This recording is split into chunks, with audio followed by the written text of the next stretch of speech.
Assalamualaikum warahmatullahi wabarakatuh. Sebelumnya perkenalkan, nama saya Uken Kamelia dan saya dipercayai untuk mengajar kelas 11 IPA 3 dan IPA 4. Dan materi yang akan saya sampaikan itu tentang cerpen.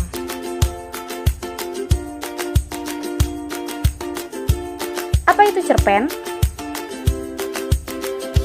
Cerpen singkatan dari cerita pendek. Cirinya: selesai dalam sekali baca.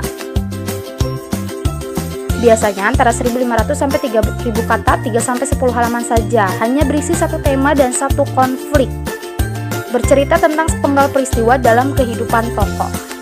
Macam-macam unsur intrinsik, ada tema, amanat, latar atau setting, sudut pandang, tokoh dan penokohan, dan alur.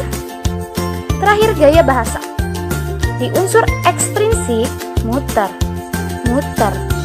pinggirnya muter.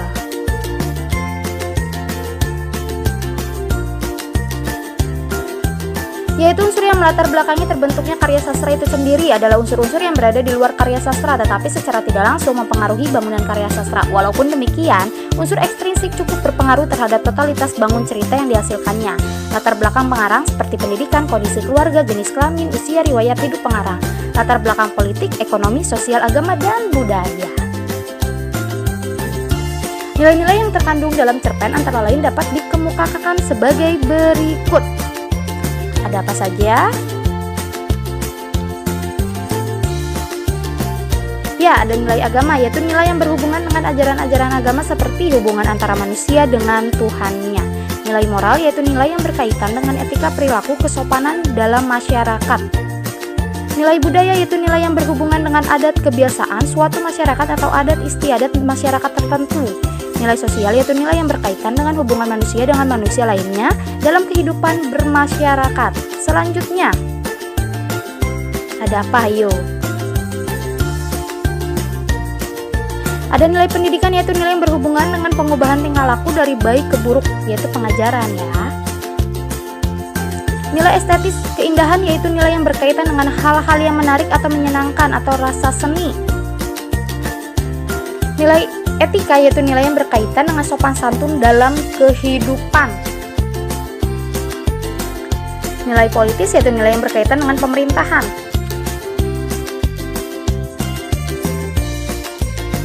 Nilai kemanusiaan, yaitu nilai yang berhubungan dengan sifat-sifat manusia. Nilai-nilai ini ada yang bersifat ideologis, politis, ekonomis, sosiologis, budaya, edukatif, humoris, dan sebagainya.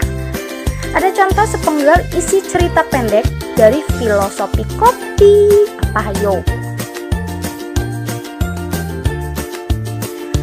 Saya akan membacakannya ya.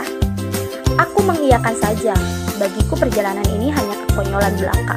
Pemenuhan obsesi Ben terhadap kopi yang katanya lebih enak menurut pendapat subjektif. Seorang bapak yang tidak berpengalaman ke kafe yang kemungkinannya hanya 99% tak akan terbukti apabila melihat lokasi kami sekarang.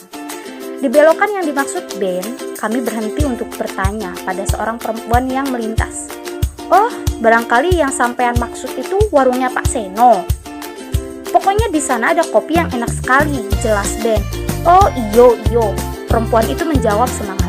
Pokoknya warung Pak Seno melakune terus rono. Tapi jalannya jelek loh mas, alon-alon wae. Ben buru-buru mengucapkan terima kasih. Siap, tancap gas. Jenenge kopi tiwus mas, perempuan itu menambahkan. Ben menginjak rem sekaligus apa?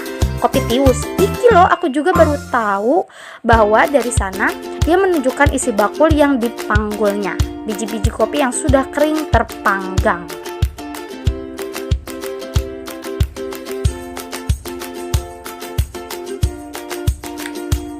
Jadi itu adalah dari sepenggal cerpen Filosofi Kopi. Nanti kita akan bahas ya apa nilai-nilai kehidupannya yang terdapat di cerpen Filosofi Kopi ini. Cerita selanjutnya ada contoh lagi dari cerita pendek Salju Gurun judulnya ya. Di Salju Gurun bagaimana cerpennya? Di hamparan gurun yang seragam, jangan lagi menjadi butiran pasir. Sekalipun nyaman engkau di tengah impitan sesamamu, tak akan ada yang tahu jika kau melayang hilang. Di lingkungan gurun yang serba serupa, untuk apalagi menjadi kaktus. sekalipun hijau warnamu engkau tersebar di mana-mana. Tak ada yang menangis rindu jika kau mati lagi. Di lansekap gurun yang maha luas, lebih baik tidak menjadi oase sekalipun rasanya kau sendiri. Burung yang tinggi akan melihat kembaranmu di sana sini. Di tengah gurun yang tertebak, jadilah salju yang abadi. Embun pagi tak akan kalahkan dinginmu. Angin malam akan menggigil ketika melewatimu. Oase akan jengah dan kaktus terperangah. Semua butir pasir akan tahu jika kau pergi atau sekadar bergerak 2 inci. Dan setiap senti gurun akan terinspirasi karena kau berani beku dalam neraka. Kau berani putih meski sendiri karena kau berbeda. Itu judul dari Salju Gurun ya. Nanti kita akan bahas juga di cerpen Salju Gurun ini. Nilai-nilai kehidupan apa saja yang kamu temui dalam cerita pendek yang baru saja dipertunjukkan?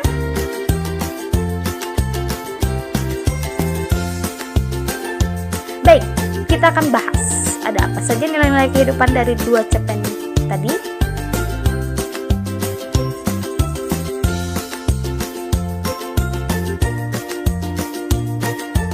Apa ya? Luak liuk bebek nak.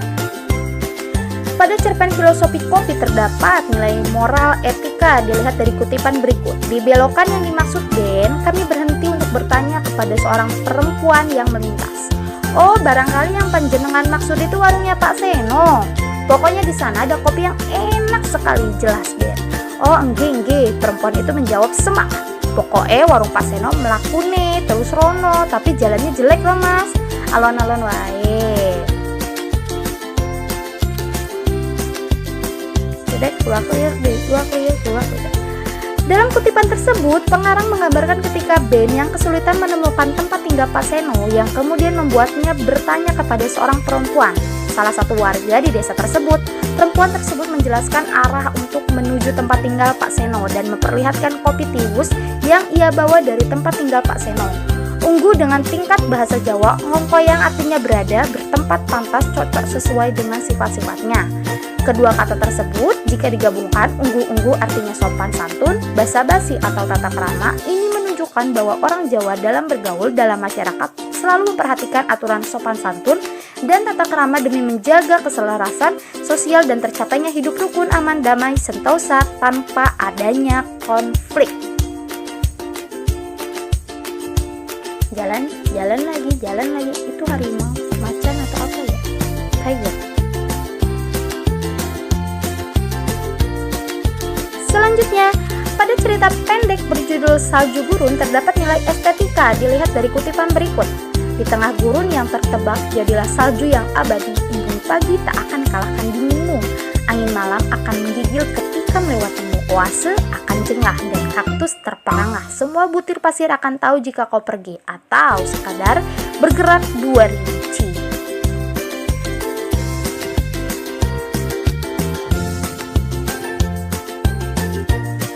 Pada kutipan cerpen tersebut terdapat beberapa kalimat yang mengandung makna hiperbola, yaitu makna yang berlebihan seperti pada kalimat malam akan menggigil ketika melewatimu. Karena pada kenyataannya malam tidak akan berjalan, tapi waktu yang berputar. Dan malam tidak akan menggigil, namun menjelaskan bahwa tidak ada yang lebih dingin darinya. Oh, lagi makan kambingnya, makan nyengir. Soal terakhir, coba kalian buka halaman 103, terdapat cerpen yang berjudul Robohnya Surau Kami, dan tentukan nilai-nilai kehidupan apakah yang dikisahkan di dalam cerpen tersebut. Tuangkanlah hasilnya pada buku tulismu seperti dalam format yang terdapat pada halaman 113. Selamat mengerjakan anak-anak. Kupu-kupu lagi terbang tinggi. Baik, saya ucapkan terima kasih dan wassalamualaikum warahmatullahi wabarakatuh. Selamat mengerjakan.